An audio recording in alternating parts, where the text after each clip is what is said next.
یہاں پر مجلس اتحاد المسلمین نے نوجوان لڑکے لڑکیوں کو رکھا، ان کو باضابطہ ان کو ریمونریشن دیا جا رہا ہے، فری میں ان سے کام نہیں کرایا جا رہا ہے۔ جہاں جہاں مجلس کے S I R help desk centre ہے وہاں پر بھی بٹھا کر ان کو بھی ہم مدد کر رہے ہیں تاکہ آپ کے فارم فل کرنے میں بھرنے میں آپ کو آسانی ہو، کیونکہ ہم جانتے ہیں کہ ایس آئی آر کا تعلق سٹیزن شپ سے ہے۔ خدا نہ خواستہ اگر فائنل ووٹر لسٹ میں کسی کا نام نہیں آئے گا تو ہو سکتا ہے کہ کوئی سٹیزن شپ پر کوسچن کرے، سوال یا نشان اٹھائے، ان کا پاسپورٹ نہ بنے یا پھر گورنمنٹ کی اسکیموں سے ان کا نام نکالا جائے۔ تو مجلس یہ چیزوں کو دیکھ چکی ہے۔ بہار میں جب ایس آئی آر شروع ہوا تو مجلس اتحاد المسلمین سپریم کورٹ میں پارٹی تھی، جناب اختر الایمان وہاں کے ایم ایل اے اور صدر ہیں، پارٹی تھی، وہاں پر بھی ہم نے کام کیا۔ بنگال میں نے خود دیکھا، اور اس فکر اور تکلیف کو دیکھ کر ہم نے یہ فیصلہ لیا کہ ہم تلنگانہ میں، مہاراشٹرا میں ہم نے ایپ بنایا، وہاں پر بھی آپ جا کر دیکھیے کام ہو رہا ہے۔ دلی میں ایپ بنا کر سپریم کورٹ کے مایہ ناز وکیل جناب نظام پاشا صاحب کے حوالے کیا، وہاں سے وہ بچوں کو بھیجائے تھے، یہاں ٹریننگ دیے، وہ کام ہو رہا ہے۔ اتراکھنڈ کے 3 ضلعوں میں وہاں کے ذمہ داروں نے کہا ہم کو ایپ بنا کر دیجیے، ہم نے کام بنا کر دیے، ان کے بچوں کو ٹریننگ دیے۔ اب الحمدللہ وہ اتنے خوش ہیں وہاں پر کہ صحیح طریقے سے وہاں پر انیمریشن فارم کو فل بھی کیا جا رہا ہے۔ یہ مجلس اتحاد المسلمین کی خدمت ہے، اور اللہ کا لاکھ لاکھ شکر ہے کہ اللہ سبحانہ و تعالیٰ نے مجلس اتحاد المسلمین کو ایسے نازک وقت میں ایس آئی آر میں، جب ہر گھر میں ایک فکر اور پریشانی ہے کہ یہ فارم کیسا ہے، آپ اندازہ نہیں کر سکتے کہ لوگ کتنے فکر مند ہیں۔ کل میں اور ہمارے کاروان کے ایم ایل اے کوثر صاحب، ایک معین صاحب فون کیے، اتنا رو رہے تھے فون پہ کہ صاحب کیا کرنا سمجھ میں نہیں آ رہا۔ الحمدللہ کوثر صاحب ان کو بلا کر سمجھا کر ان کا نام کیسے ڈالنا، لوگ پریشان ہیں۔ کاسٹ سرٹیفکیٹ نکالنے کے لیے مجلس ان کی رہبری کر رہی۔ تلنگانہ کی حکومت کے پاس 2 مرتبہ میں گیا، ٹیمرس کے چیئرمین کو لے کر گیا کہ بھائی اگر آپ پرماننٹ ریزیڈنس سرٹیفکیٹ نہیں دے سکتے تو کم سے کم فیملی رجسٹر سرٹیفکیٹ دیجئے۔ چیف سیکرٹری سے جا کر ملا میں، چیف منسٹر کے ایڈوائزر جناب شیشادری صاحب سے جا کر ملا میں۔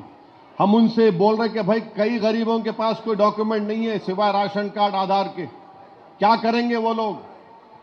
تو ہم امید کرتے کہ تلنگانہ کی حکومت، مجلس اتحاد المسلمین نے جو ان کو تجویز پیش کی ہے کہ آپ کے پاس سوشل ایجوکیشنل کاسٹ سروے ہے 2024 کا، آپ کے پاس بھو بھارتی ایکٹ ہے، آپ کے پاس ریشن کارڈ کا ڈیٹا بیس ہے، آپ کے پاس پراپرٹی ٹیکس کا ڈیٹا بیس ہے، آپ کے پاس اسکول اینڈ بورڈ کا ڈیٹا بیس ہے، ان سب کو کی بنیاد پر آپ ایک فیملی رجسٹر سرٹیفکیٹ دیجئے۔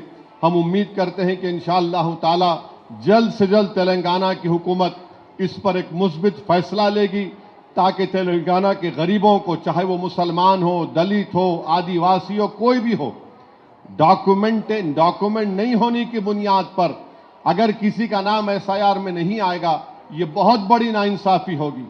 اور سپریم کورٹ کے فیصلے کے مطابق کسی کا نام فائنل ایس آئی آر میں نہیں آئے گا تو الیکشن کمیشن آف انڈیا ان تمام ناموں کو سپریم کورٹ نے کمپیٹنٹ اتھارٹی کو آگے بڑھا، یعنی ہوم منسٹری کو جائے گا، جس کے اب وزیر امیت شاہ ہیں، وہ ٹرائیبیونل بنا سکتے، جاؤ تمہاری سٹیزن شپ پروف کرو۔ ہم نہیں چاہتے کہ وہ دن آئے، اسی لیے مجلس 2 مہینے سے کام کر رہی ہے، اسی لیے مجلس مہاراشٹرا، دلی، اتراکھنڈ میں آپ کو تیار کیا، اسی لیے دیوانہ وار ہم لوگ آپ سے بول بھی رہے ہیں۔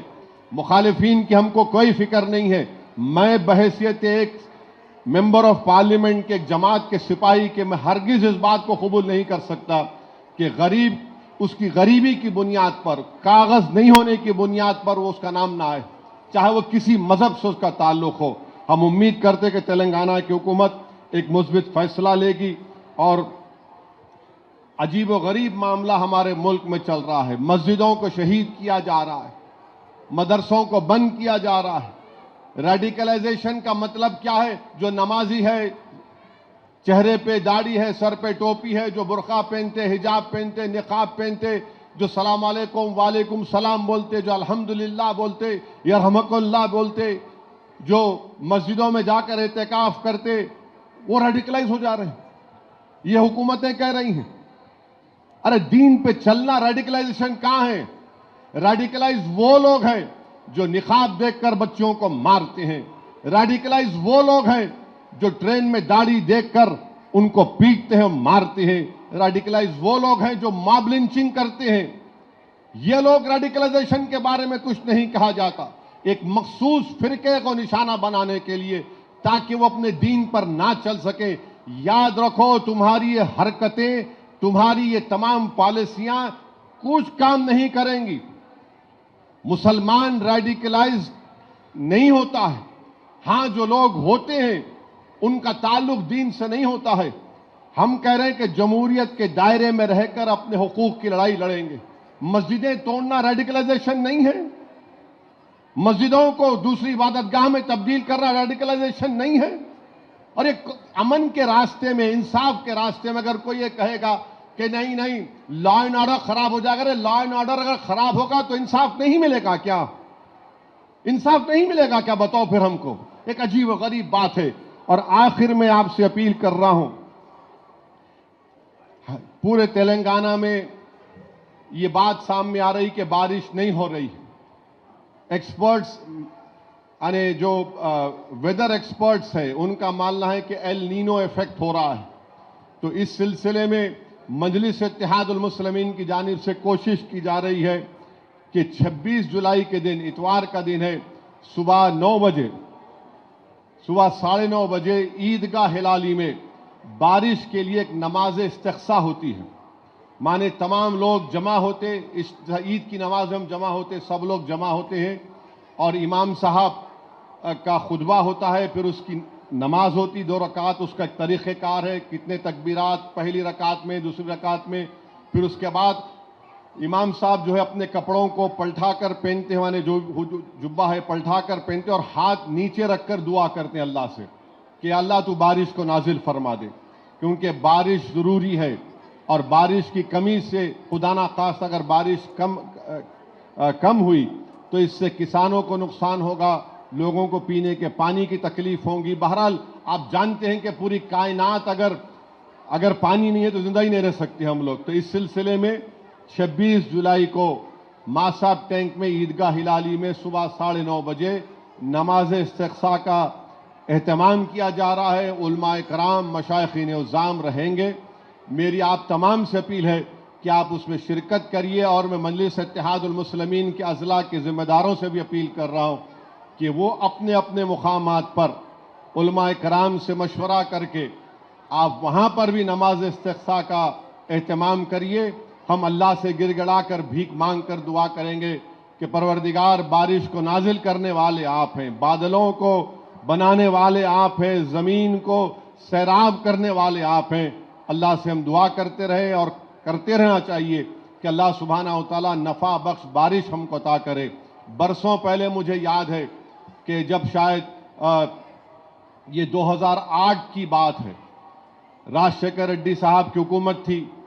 مولانا عاقل صاحب رحمت اللہ علیہ کی قیادت میں ہم لوگ ہمایت ساگر کے اس تالاب کے پیٹھے میں جو سوکھ چکا تھا، وہاں پر فرزندان توحید ہزاروں کی تعداد میں وہاں پر جمع ہوئے اور گر گڑا کر رفقت انگیز دعا ہوئی. ہر کوئی جو وہاں پر جمع ہوا تھا اس کی آنکھیں نم تھیں. اللہ کے خوف سے اور اللہ کی امید میں ہم نے دعائیں کی، اور دعائیں کی جب لوگ واپس آ رہے تھے تو اللہ نے ہماری دعا کو قبول کیا اور لوگ بارش میں بھیگ کر اپنے گھروں کو واپس آئے. تو ہم کو اللہ کی ذات پر اٹوٹ بھروسہ کرنا ہے اور ہمت اور حوصلے کو بلند رکھیے. انشاءاللہ تعالی ہم ضرور کامیاب ہوں گے. جو لوگ آج ہم کو ڈرا رہے ہیں طاقت کی بنیاد پر، ہم ان کو بھی کہہ رہے ہیں اور آپ سے بھی کہہ رہا ہوں کہ فرعون اور نمرود کے پاس بھی بہت طاقت تھی، شداد کے پاس بھی بہت دولت تھی، مگر اللہ نے بتا دیا کہ سب سے طاقتور اگر کوئی ہے تو اللہ سبحانہ و تعالی ہے. جو لوگ آج مسلمانوں کی مساجد کو نشانہ بنا رہے ہیں، انشاءاللہ تعالی تمہاری یہ کوششیں ناکام ثابت ہو جائیں گی. یہ اللہ کی عبادت گاہوں کو تم نقصان پہنچانے کی کوشش کر رہے ہو. تم سے بڑا کوئی ظالم نہیں ہو سکتا ہے. انشاءاللہ تعالی تمہارا ظلم ختم ہوگا، تم ختم ہو جائے گے. تمہاری سیاسی حیثیت ختم ہوگی اور حق جو تھا حق ہمیشہ غالب رہے گا۔ ارے یہی کربلا کے میدان سے آواز آ رہی ہے کہ یہ ظالم یہ سمجھا تھا کہ نواسہ رسول کی گردن کاٹ دینے سے حق ختم ہو جائے گا۔ ارے آپ دیکھتے ہیں کہ جس نے اہل بیت کو قتل کیا، ان کو شہید کیا، اللہ نے ان کو پلید کر دیا، بدنام کر دیا، اور جنہوں نے حق کی سربلندی کے لیے اپنی آل کو قربان کیا، صبح قیامت تک لوگ امام حسین کا نام فخر سے لیتے ہیں، کیونکہ وہ جانتے ہیں کہ جب امام حسین کا ہم نام لیں گے تو ہم باطل طاقتوں کے سامنے سینہ سپر ہو جائیں گے۔ تو بہرحال یہ چند اہم چیزیں مجھے آپ تک پہنچانا تھا۔ میں امید کرتا ہوں کہ آپ لوگ خاص طور سے انیمریشن فارم کے اوپر توجہ لیں گے اور اپنے فارم کو 20 جولائی تک BLO کے حوالے کریں گے۔ بہت بہت شکریہ۔ وآخر دعوانا الحمدللہ رب العالمین۔